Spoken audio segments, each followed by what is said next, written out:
Hey, what's up guys, it's Bakes here, back again with one of my random horror reviews. Today's movie is one that I had seen once beforehand, but it was a couple years ago back in cinemas when it came out. Hadn't seen it since, but I decided to pick it up on DVD, gave it a rewatch for today's review. So today's movie is 2021's Godzilla vs. Kong. Now, as usual, before I get into my thoughts of this movie, we'll quickly go into the plot.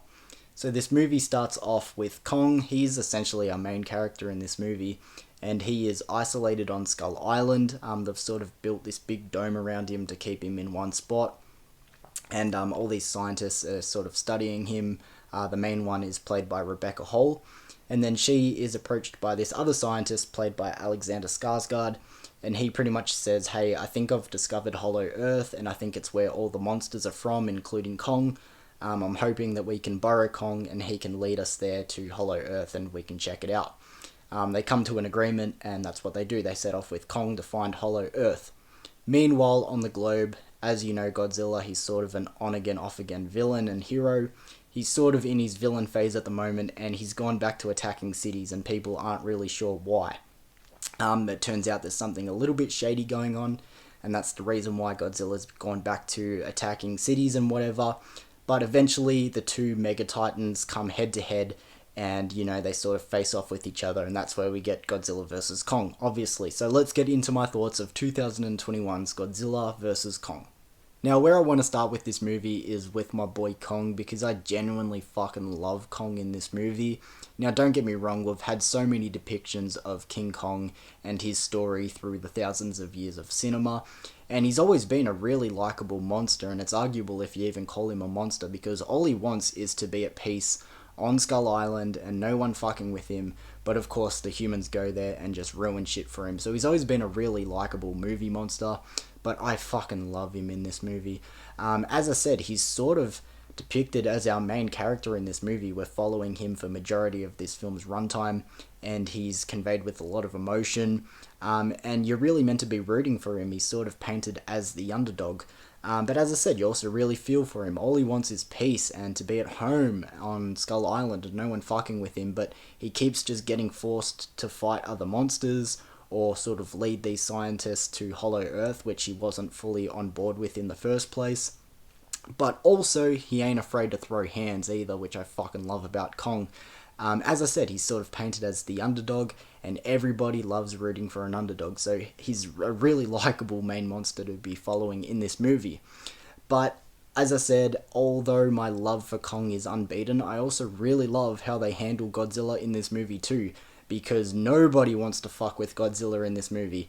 Like, Kong will fight him, but he doesn't want that smoke. Like, literally, people will circle oceans in this movie to avoid the chance of coming across Godzilla. Like, there is literally a part in this movie where they've got Kong on the back of a boat, and they're like, oh, can't we just cross through this ocean? And they're like, nah, Godzilla sometimes goes there, we're not doing that. Like, no one wants smoke with Godzilla, and I love that. And I also really like that Godzilla isn't out there just collecting bodies. As I said, he's starting off in this movie just going back to wreaking havoc on cities, and everyone's like, what the fuck, I thought he was a good guy. But he's kind of just keeping shit in check because he knows something's wrong, he can sense it, but he doesn't know how to, convey. He's just going and wreaking havoc because he knows something's up, he knows there's something more powerful going on. I really like how the two monsters are depicted in this movie. Now, we've had a lot of monster v monster movies throughout cinema history, and even a lot of the earlier Godzilla movies, like on my shelf back there. A lot of the fight sequences in those films are a little bit up and down, hit and miss. Some are more notable than others, but most of the time a lot of them are forgettable. Like, the fight sequences in monster movies aren't great a lot of the time. Though in this movie I do wish we had a little bit more. I'll be completely honest, I wish they put more fight sequences into this film. The ones that we get, I feel like are genuinely great, like really fucking good fight sequences. Like, no fight sequence in this movie feels half-assed or like, it was just sort of thrown in there.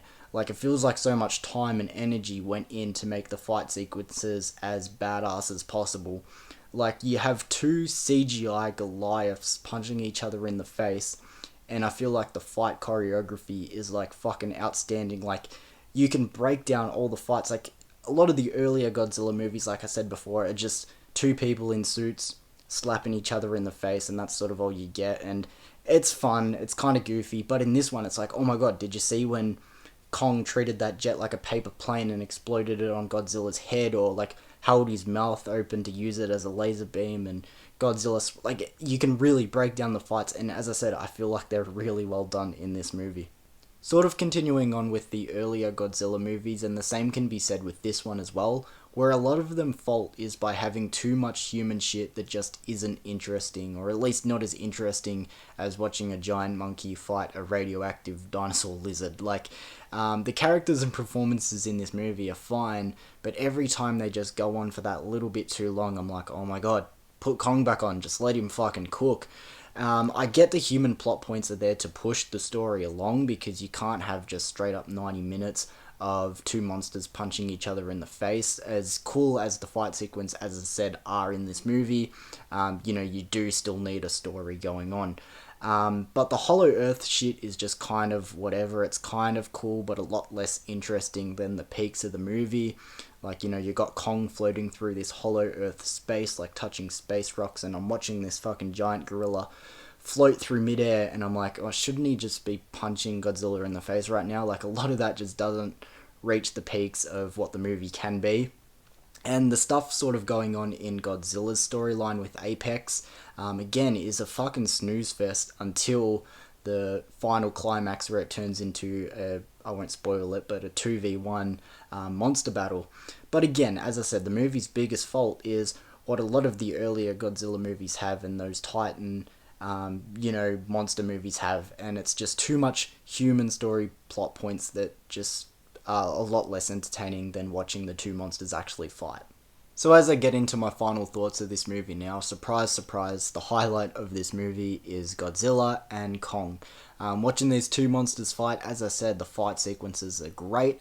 I wish there was more of them, and I understand there needs to be human plot points to a certain extent to get the movie going forward. As I said, you can't fill 90 minutes or whatever the runtime is of just two monsters fighting, because then it just gets to a point of like, why are they fighting? And you need reasons why, and that's what the humans are there for.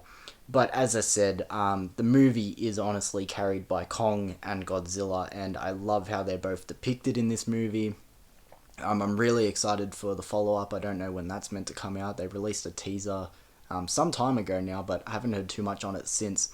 But unfortunately, as I said, this movie, I say unfortunately, these two monsters do a great job, but you need a little bit more. So my final rating for this movie is a 6.5 out of 10. Like, I am entertained when these two monsters are on screen, but everything else, as I said, kind of a snooze fest, kind of just like, oh my god, let the two monsters be monsters. So I'm going to sort of leave it there. Let me know your thoughts of Godzilla vs. Kong in the comments below if you've seen it. As I was setting up for this review, I actually just realised 3 of my random horror reviews in a row have been from the year 2021. I did Mad God, the other day I did Ghostbusters Afterlife, and now I'm doing Godzilla vs. Kong, all from the same year. Not a big deal. I don't try to switch up the decades, if I get consecutive too much, but 3 years in a row of 2021, I need a little break. My next episode, I'll do a different year.